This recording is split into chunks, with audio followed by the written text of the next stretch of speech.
LaRoseBros. And today, we're going to show you how to make a DIY pole holder. In one of our recent videos, we showed you this, which is a Akazun piano case holder, which we have used to hold our fishing poles in, actually. And today, we're going to show you how to improve it. And maybe you don't have this particular model, but you can use our same technique to make a pole holder, a DIY pole holder that works really well. And we've already got our stuff prepared here, and so we're going to show you how we're going to do it. So first, you measure your seam to seam inside of the piano case. Or pole holder if you're using a different kind of case. And it looks like it's about 12.5 inches right on these holes. And we can cut it down along here, and we'll measure the inside seam to seam on this way and see how long we need to cut. Yeah. So the idea is we have some pole holders that we're going to attach to this wooden board, and we're going to put that inside of here. So the poles will be inside the pole holders. We're also going to use some Velcro to secure it as well. Yeah, so this pegboard that we're using is going to be the base of our new pole holder. So right now Silas is just sawing along the holes that we found to be about 12.5 inches, which is how wide we need it to be. And the pegboard here is going to go on the inside of the pole holder. And it's going to add a little bit of support on it, and also a way to screw on the pole holders that we have to put the poles in. So we just sawed this down to the correct length. It fits pretty perfectly into the piano case, and the next step that we're going to do is to add our holders for the poles and the Velcro straps for their tips. So the trick here is that we want to make sure that we have enough pole holders for the poles that we want to put in the bag, but we also make sure that there's plenty of space in between each one so that we minimize the chance of entanglement. Yeah, so right here we have some pole holders in this package right here, and we're going to screw those on to this board. Yeah, and they come with screws and nuts, but we don't want to use those because they're too long. It'll poke on the outside. So we got these screws from Home Depot. We also have some washers, and that way we will be able to get it just how we want it onto the board. And if we use the screws that are already in here, they're too long and they'll poke out through the bag, and we don't want that. Yeah, so here is what one of the pole holders looks like. As you can see, there's places to screw it in right back here, and the pole just goes in right here. And yeah, we have a pole right here. Put it in. Yep, fits goes in perfect. pretty well. And see, we can just screw it on right here, and then Velcro it right here. So we want to make sure that there's plenty of room between the end of this and the end of this, so that whatever's sticking out doesn't poke down to the bottom of the bag. So we'll probably put it about here. Alright, so here are the screws and bolts, nuts we're going to be using.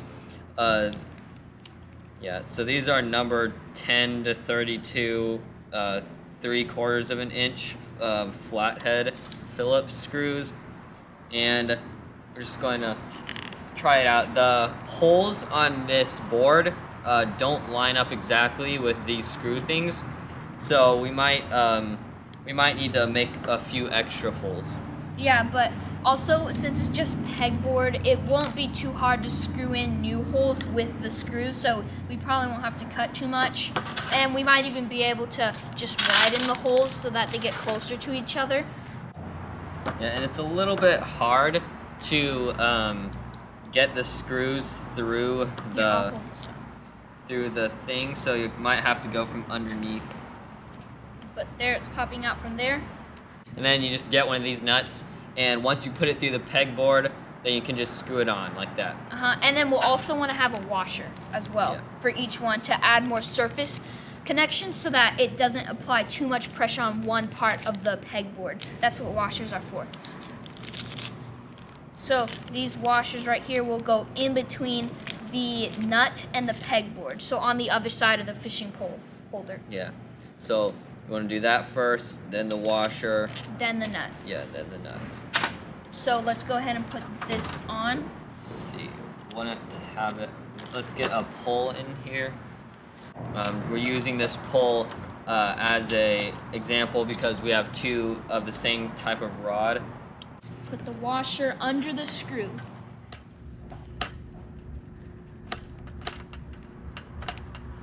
Or not there, but close-ish. If your screw is too wide, you might have to screw it in to get it going, but then later it'll loosen up. That's why you want the nut on the other side. So the screws that we got that we thought would be long enough are actually too short. So we're gonna try the original screws and see if that works better. We just finished putting on this pole holder, the first one, and as you can see under here, we have the washers and nuts on there, and that'll keep it in place. And now I will put a pole in and see what it looks like. That's pretty good. It fits in really well and stays in there. Yeah, it's a lot less jostling around than how we had it just in the bag.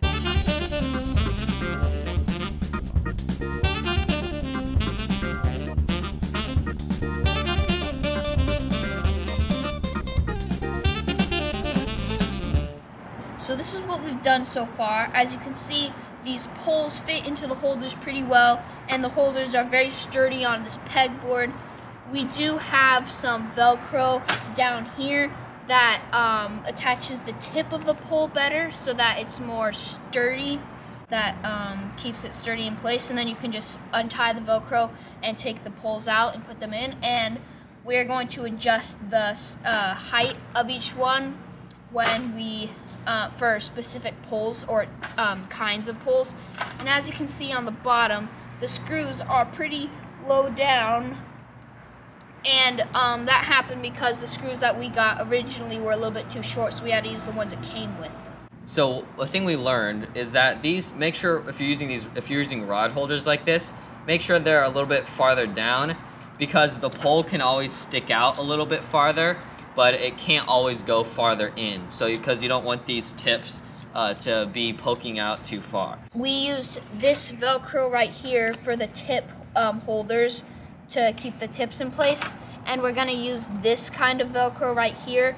By the way, we got most of this stuff from Home Depot, and this Velcro here, the one side is sticky and the other side has Velcro, and we'll use that to attach the pegboard to the inside of the bag.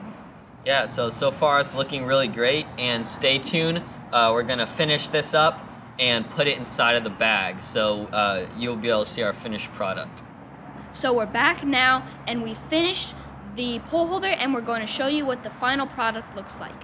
Yep, and we finished it this morning. It's right here. So if you look right here, here's the pole holder, and give you a better view. All right, so it's right here, and as you can see, if we open this up, here are all the poles, and we have the holders right here, and then these are the poles. There's Velcro right here. Yep, as you to can hold see, them down. Although we haven't used these ones, there can be up to 5 poles in here, and the Velcro goes, all the poles go from the holder all the way up to the Velcro, and on the other side, so the Velcro's in between the holders on each side, and we made sure that they go back and forth so that the poles aren't too crowded, and the reels of the poles are not touching each other, so that we can have as much space as possible. And it does fit over.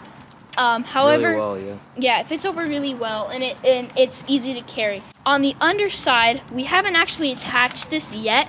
We still have to do that part. So use double-sided Velcro to attach it. One side is sticky, the other side has Velcro, so you can use that to attach this board to the inside of your holder. And finally, the screws that we used are too long, so we will have to cut them so that it doesn't puncture the pole holder. Yeah, so make sure to get the right size of screws. Thanks for watching this video. Yeah, we had a really fun time making this rod holder, and we learned a lot of things from it. And we hope that this DIY project tutorial will help you improve your fishing rod storage. Yeah, and make sure to check out our other videos on our YouTube channel. We do all kinds of stuff, fishing and anything outdoorsy. So make sure to like and subscribe. Yeah, we'll see you next time.